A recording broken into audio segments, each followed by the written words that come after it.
प्रिय भक्तों, आज मैं आप सभी के सामने जगत के पालनहार भगवान विष्णु जी का एक बहुत ही महत्वपूर्ण संदेश लेकर आई हूँ।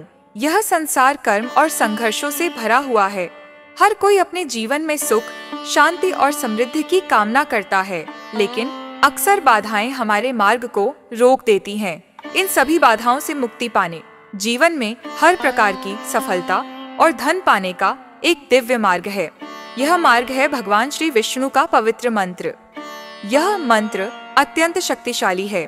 जो भी भक्त इस मंत्र का 108 बार श्रद्धा और विश्वास के साथ जाप करता है, उसे श्री हरि के आशीर्वाद से हर तरह की बाधाओं से मुक्ति मिलती है और वह अपनी सभी इच्छाओं को प्राप्त करता है। यह मंत्र न केवल आपको बाहरी सुख देता है, बल्कि आपके मन को भी शुद्ध करता है। प्रिय भक्तों, मैं आपको विष्णु पुराण की एक कथा सुनाती हूँ। यह उस समय की बात है जब धरती पर राक्षसों का अत्याचार बहुत बढ़ गया था। मनुष्य और देवता सभी परेशान थे। तब देवताओं ने श्री विष्णु की शरण ली। उन्होंने श्री विष्णु का आवाहन किया और उनकी प्रार्थना सुनी गई। श्री विष्णु ने नारायण रूप में प्रकट होकर देवताओं के साथ मिलकर मंत्रों का जाप किया और अपनी दिव्य शक्तियों से राक्षसों का नाश किया। मंत्रों के जाप से ही उन्हें वह शक्ति मिली थी जिसने हर बाधा को समाप्त कर दिया था। यह मंत्र कोई साधारण मंत्र नहीं है। यह ब्रह्मांड की दिव्य शक्तियों से जुड़ा हुआ है। जब आप इस मंत्र का 108 बार जाप करते हैं, तो श्री विष्णु स्वयं आपके जीवन में प्रवेश करते हैं और अपने भक्तों की हर कठिनाई को दूर करते हैं, चाहे वह धन की कमी हो, कोई शारीरिक समस्या हो या मानसिक अशांति। श्री हरि के इस पवित्र मंत्र का 108 बार जाप करने से हर समस्या का समाधान होता है। प्रिय भक्तों, हम सभी जानते हैं कि जहाँ श्री विष्णु जी का नाम लिया जाता है, वहाँ देवी लक्ष्मी भी प्रसन्न होती हैं। माँ लक्ष्मी, जो धन और समृद्धि की देवी हैं, वे भी श्री विष्णु जी के भक्तों पर अपनी कृपा बरसाती हैं। जब आप श्रद्धा से श्री विष्णु जी के मंत्र का जाप करते हैं, तो माँ लक्ष्मी स्वयं आपके जीवन में धन और वैभव की वर्षा करती है। तो प्रिय भक्तों, अगर आप अपने जीवन में सच्ची समृद्धि, शांति और सफलता पाना चाहते हैं, तो इस मंत्र का 108 बार जाप या श्रवण जरूर करें। यह मंत्र आपके जीवन की हर बाधा को समाप्त करेगा और आपके सभी सपनों को साकार करेगा। अगर आप सच्चे मन से इस मंत्र का जाप करेंगे, तो श्री विष्णु स्वयं आपके जीवन में आएंगे और आपको हर प्रकार की समृद्धि और आशीर्वाद प्रदान करेंगे। जब आप इस मंत्र का जाप करेंगे, तो आपके जीवन में अद्भुत परिवर्तन आएंगे। आपका स्वास्थ्य उत्तम होगा, आपके धन में वृद्धि होगी और आपको मानसिक शांति प्राप्त होगी। तो प्रिय भक्तों, आज से ही श्री विष्णु जी के इस मंत्र का 108 बार जाप या श्रवण करना शुरू करें। भगवान विष्णु जी का आशीर्वाद सदा आपके साथ रहेगा। कृपा पाने के लिए इस वीडियो को दिल से एक लाइक करके हमारे चैनल सनातन ज्ञान को सब्सक्राइब करें और कमेंट में जय लक्ष्मी नारायण लिखना बिल्कुल ना भूलें। तो चलिए हमारे साथ इस मंत्र का स्मरण करिए। ओम कृष्णाय वासुदेवाय हरये परमात्मने प्रणतः क्लेशनाशाय गोविन्दाय नमो नमः। ओम कृष्णाय वासुदेवाय हरये परमात्मने प्रणतः क्लेशनाशाय गोविन्दाय नमो नमः। ओम कृष्णाय वासुदेवाय हरये परमात्मने प्रणतः क्लेशनाशाय गोविन्दाय नमो नमः। ओम कृष्णाय वासुदेवाय हरये परमात्मने प्रणतः क्लेशनाशाय गोविन्दाय नमो नमः। ओम कृष्णाय वासुदेवाय हरये परमात्मने प्रणतः क्लेशनाशाय गोविन्दाय नमो नमः। ॐ कृष्णाय वासुदेवाय हरये परमात्मने प्रणतः क्लेशनाशाय गोविन्दाय नमो नमः। ॐ कृष्णाय वासुदेवाय हरये परमात्मने प्रणतः क्लेशनाशाय गोविन्दाय नमो नमः।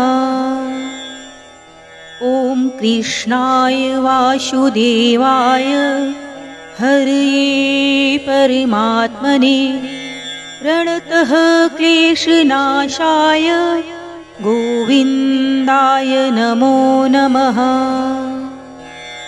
ॐ कृष्णाय वासुदेवाय हरये परमात्मने प्रणतः क्लेशनाशाय गोविन्दाय नमो नमः। ॐ कृष्णाय वासुदेवाय हरये परमात्मने प्रणतः क्लेशनाशाय गोविन्दाय नमो नमः। ॐ कृष्णाय वासुदेवाय हरये परमात्मने प्रणतः क्लेशनाशाय गोविन्दाय नमो नमः। ॐ कृष्णाय वासुदेवाय हरये परमात्मने प्रणतः क्लेशनाशाय गोविन्दाय नमो नमः। ॐ कृष्णाय वासुदेवाय हरये परमात्मने प्रणतः क्लेशनाशाय गोविन्दाय नमो नमः। ॐ कृष्णाय वासुदेवाय हरये परमात्मने प्रणतः क्लेशनाशाय गोविन्दाय नमो नमः। ॐ कृष्णाय वासुदेवाय हरये परमात्मने प्रणतः क्लेशनाशाय गोविन्दाय नमो नमः। ॐ कृष्णाय वासुदेवाय हरये परमात्मने प्रणतः क्लेशनाशाय गोविन्दाय नमो नमः। ॐ कृष्णाय वासुदेवाय हरये परमात्मने प्रणतः क्लेशनाशाय गोविन्दाय नमो नमः। ॐ कृष्णाय वासुदेवाय हरये परमात्मने प्रणतः क्लेशनाशाय गोविन्दाय नमो नमः। ॐ कृष्णाय वासुदेवाय हरये परमात्मने प्रणतः क्लेशनाशाय गोविन्दाय नमो नमः।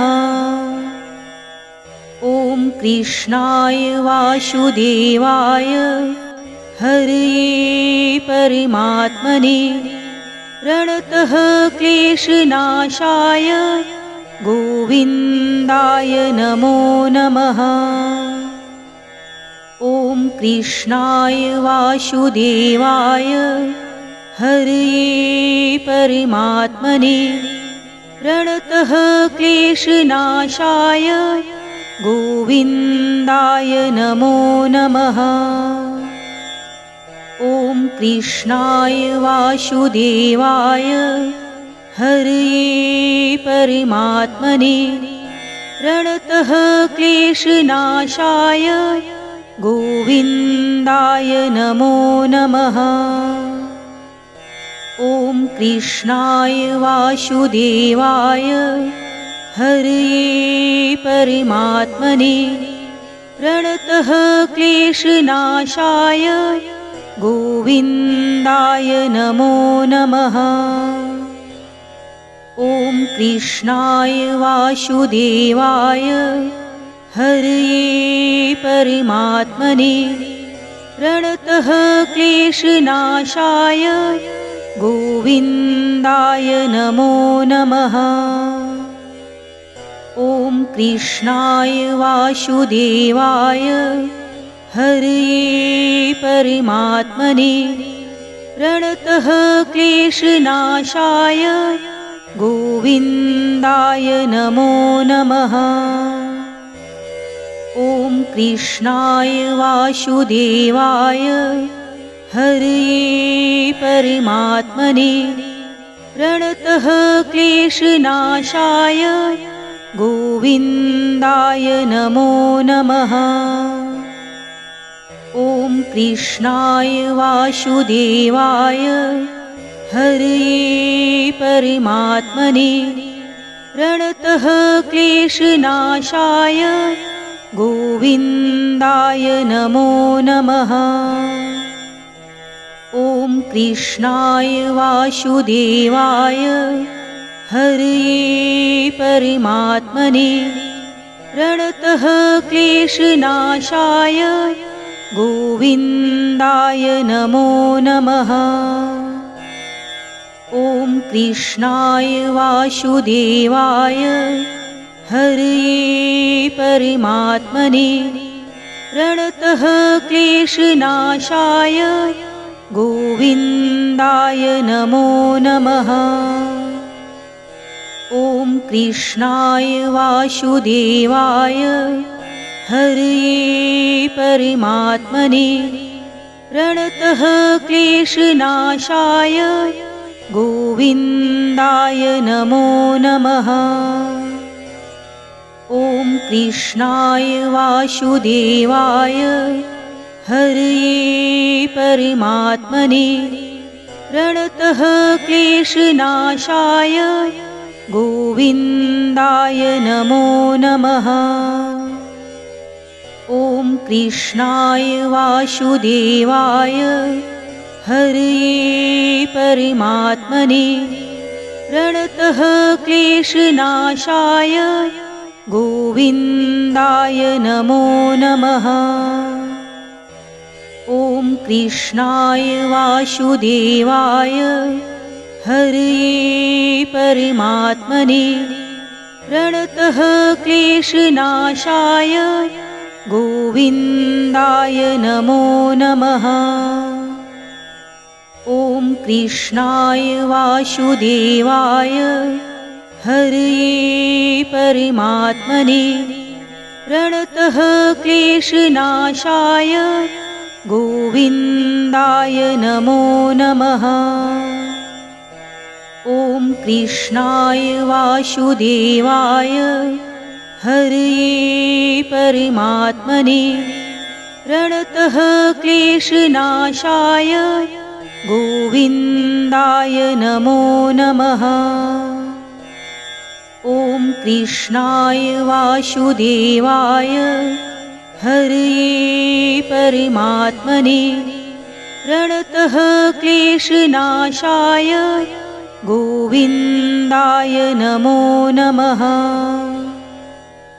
ॐ कृष्णाय वासुदेवाय हरये परमात्मने प्रणतः क्लेशनाशाय गोविन्दाय नमो नमः। ॐ कृष्णाय वासुदेवाय हरये परमात्मने प्रणतः क्लेशनाशाय गोविन्दाय नमो नमः। ॐ कृष्णाय वासुदेवाय हरये परमात्मने प्रणतः क्लेशनाशाय गोविन्दाय नमो नमः। ॐ कृष्णाय वासुदेवाय हरये परमात्मने प्रणतः क्लेशनाशाय गोविन्दाय नमो नमः। ॐ कृष्णाय वासुदेवाय हरये परमात्मने प्रणतः क्लेशनाशाय गोविन्दाय नमो नमः। ॐ कृष्णाय वासुदेवाय हरये परमात्मने प्रणतः क्लेशनाशाय गोविन्दाय नमो नमः। ॐ कृष्णाय वासुदेवाय हरये परमात्मने प्रणतः क्लेशनाशाय गोविन्दाय नमो नमः। ॐ कृष्णाय वासुदेवाय हरये परमात्मने प्रणतः क्लेशनाशाय गोविन्दाय नमो नमः। ॐ कृष्णाय वासुदेवाय हरये परमात्मने प्रणतः क्लेशनाशाय गोविन्दाय नमो नमः। ॐ कृष्णाय वासुदेवाय हरये परमात्मने प्रणतः क्लेशनाशाय गोविन्दाय नमो नमः। ॐ कृष्णाय वासुदेवाय हरये परमात्मने प्रणतः क्लेशनाशाय गोविन्दाय नमो नमः। ॐ कृष्णाय वासुदेवाय हरये परमात्मने प्रणतः क्लेशनाशाय गोविन्दाय नमो नमः। ॐ कृष्णाय वासुदेवाय हरये परमात्मने प्रणतः क्लेशनाशाय गोविन्दाय नमो नमः। ॐ कृष्णाय वासुदेवाय हरये परमात्मने प्रणतः क्लेशनाशाय गोविन्दाय नमो नमः। ॐ कृष्णाय वासुदेवाय हरये परमात्मने प्रणतः क्लेशनाशाय गोविन्दाय नमो नमः। ॐ कृष्णाय वासुदेवाय हरये परमात्मने प्रणतः क्लेशनाशाय गोविन्दाय नमो नमः। ॐ कृष्णाय वासुदेवाय हरये परमात्मने प्रणतः क्लेशनाशाय गोविन्दाय नमो नमः। ॐ कृष्णाय वासुदेवाय हरये परमात्मने प्रणतः क्लेशनाशाय गोविन्दाय नमो नमः। ॐ कृष्णाय वासुदेवाय हरये परमात्मने प्रणतः क्लेशनाशाय गोविन्दाय नमो नमः। ॐ कृष्णाय वासुदेवाय हरये परमात्मने प्रणतः क्लेशनाशाय गोविन्दाय गोविन्दाय नमो नमः। ॐ कृष्णाय वासुदेवाय हरये परमात्मने प्रणतः क्लेशनाशाय गोविन्दाय नमो नमः। ॐ कृष्णाय वासुदेवाय हरये परमात्मने प्रणतः क्लेशनाशाय गोविन्दाय नमो नमः।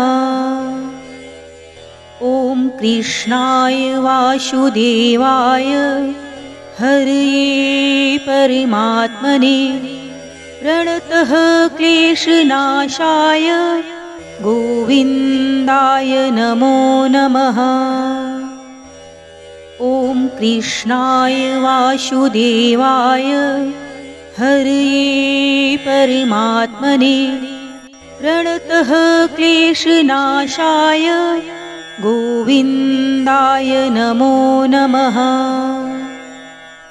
ॐ कृष्णाय वासुदेवाय हरये परमात्मने प्रणतः क्लेशनाशाय गोविन्दाय नमो नमः। ॐ कृष्णाय वासुदेवाय हरये परमात्मने प्रणतः क्लेशनाशाय गोविन्दाय नमो नमः।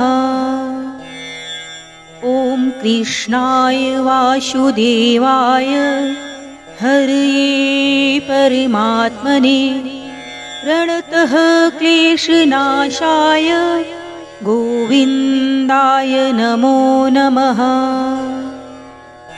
ॐ कृष्णाय वासुदेवाय हरये परमात्मने प्रणतः क्लेशनाशाय गोविन्दाय नमो नमः। ॐ कृष्णाय वासुदेवाय हरये परमात्मने प्रणतः क्लेशनाशाय गोविन्दाय नमो नमः। ॐ कृष्णाय वासुदेवाय हरये परमात्मने प्रणतः क्लेशनाशाय गोविन्दाय नमो नमः।